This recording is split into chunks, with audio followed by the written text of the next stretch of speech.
Hello there, my name is Patrick Bitature. Today I'd like to talk to you all, especially the youth, to see how we can change your welfare, how you can take control of your lives, how can we make tomorrow better than today. First of all, it is useful to take a minute or two to look back at why are we poor, why are we where we are. Many people say to us because we have been exploited for far too long. Yes, indeed, we have been exploited.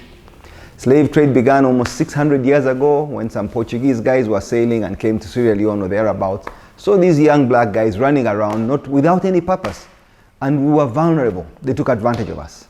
They started seeing a source of cheap labor. Then this became an industry. And this industry flourished for 400 years as a serious business. And our fellow Africans were selling the other Africans. So today, as some people celebrate the number of years that the slave trade has been stopped or abolished, people come back from America to places like Liberia, to Ghana, to Sierra Leone, looking back at the history, reflecting. Some of the black people that went there have been lost, their direction, their culture, their values, and we can reminisce. History is important, to know where we are coming from, to know what went wrong. We were exploited, genuinely, for a very long time, until some people realized it was inhumane. It was wrong. And so they put a stop to it by legislation. And it happened. Now, some people have never received the memo that slave trade ended. That memo was sent out a long time ago. They are still living in some form of slave trade. People are being exploited. We're exporting our young people, mainly to the Middle East lately now, voluntarily for peanuts. Many go there, get abused. Not that everybody who goes to the Middle East gets abused. They are looking for opportunities. And there are so many opportunities there. They want cheap labor, and some of them genuinely look after our people well and are paid for a day's work. But all too often, there are some sad stories. When I see what's happening in countries like Libya, where the state has collapsed and people are exploited, whether you're a refugee, economic refugee, whatever it is, that is terrible. So I'm warning you, my brothers and sisters, don't just trek into slave trade voluntarily. Look at the opportunities right in front of you. Take advantage of what you've got. This country of ours is so blessed. Our weather, our fertile soils, our opportunities. The population is growing. There is demand for so many things. Incomes are rising, slowly but surely.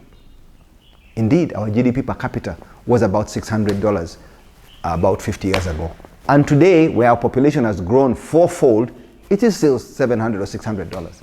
So it's not bad that the GDP per se has not grown, but the population has grown incredibly. In 1960, when we got independence, we were about 7 or 8 million people. In 1986, when the NRM government came to power, there were only 14 million people. Today, we are closer to 44 million people. 44 million people need shelter, food, clothing, locomotion. They want opportunities. That presents enormous opportunities. Uganda's population is growing at about 3.5, 3.2 to 3.5% per annum.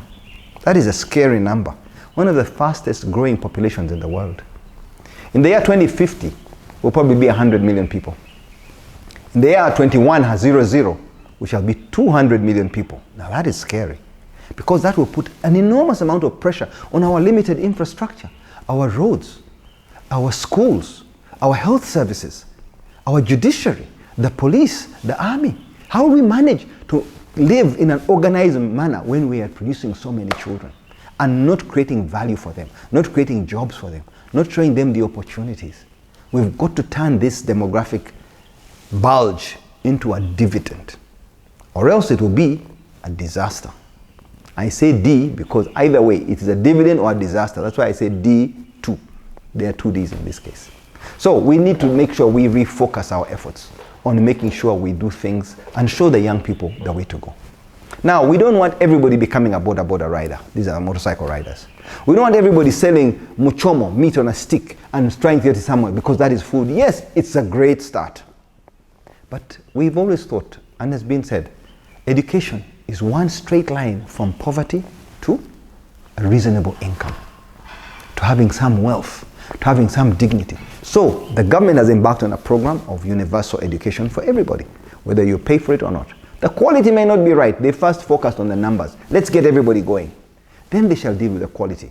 But the private sector has a key role there, where we can deal with quality. Now, most people will come out on the other side of education with some education, some basic skills, but not enough to survive. Life skills are different. And the sooner you go into the market and start practicing, seeing what it takes to survive, the better. Whether you're a graduate and you're riding a boda boda, that's a plus, rather than sitting around saying I'm a graduate and walking around with a degree for 3 years and you don't have a job.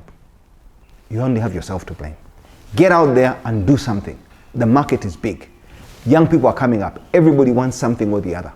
And the only way to make money is goods must be exchanged. Services must be exchanged, preferably for money. That's how money is made. You can't get money by sitting on a table and writing. You've got to go out there, interact with people. Learn to accept no. Learn rejection and move on quickly. These are the skills that you need every day to succeed. So don't get high-nosed with your, stick your nose up in the air because you've got a degree. A degree means nothing if you're not going to use it. It's a great thing to have as a foundation, but get off the foundation. That's a launch pad. Go now and do something with your degree, your skills, your ability to learn quickly, your ability to think critically, your ability to see the opportunities and to seize them. That gives you an advantage because the world is going to get more and more competitive. Every country gets more competitive. Every society gets more competitive. What are you going to do? Get up and learn how to do things. The worst thing to do is to sit back and procrastinate and blame people and finger blame your parents, your school, your government. That won't help you. Get up and do something. Now, when you're selling muchomo, it's a stepping stone. When you're riding a boda boda, think of it as a stepping stone to something bigger. Don't get caught up because you're making 30,000 shillings per day, which works out almost 1 million shillings. Oh, I'm getting by. Rubbish. You're overqualified. Your parents sacrificed so much to get you through school to come out with a degree, and you're riding a boda boda. If you own 10 boda bodas, you've got a plan then. Start building a business around that. If you've got many people working for you, supplying food or feeding people, running little restaurants, cafeteria, whatever it is, even Rolex, the basic Rolex, you've got an idea. You're being practical. But that is a stepping stone. Don't stop there. Keep moving. Don't stay in one place. Keep ambitious. You must stay hungry. You must look for the opportunities. Don't become complacent. You've got to keep moving. That's how a country will grow, when individuals all grow. If every family grows, then our community grows. People want a car, they want a house, they want a better standard of living. That's what transformed the first world to what it is today. Embrace things, continuous learning. You must do something. Now, the first 4 areas I talked about, food, shelter, clothing, locomotion, those are basic needs of every human being. Of course, there are many others: education, healthcare, understanding, comfort, psychological help. So there are many opportunities around. You choose an area where you are comfortable and passionate and you feel you can make a difference, and keep doing something. The worst thing to do is to stand still. Don't procrastinate.